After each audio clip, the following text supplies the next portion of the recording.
ఇది రామ భక్త హనుమయ్య సన్నిధి కొలిచే భక్తులకెల్లా ఇది ఏ పెన్నిది ఓ రామ భక్త హనుమయ్య సన్నిధి కొలిచే భక్తులకెల్లా ఇది ఏ పెన్నిది పవిత్రమైన క్షేత్రం ఆ పవన కుమారుని నిలయం పవిత్రమైన క్షేత్రం ఆ పవన కుమారుని నిలయం అవనిలో పుణ్యధామం శ్రీ ఆంజనేయుని ఆలయం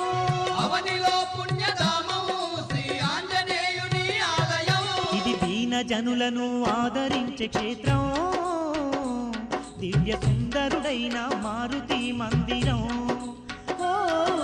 రామ భక్త హనుమయ్య సన్నిధి కొలిచే భక్తులకెల్లా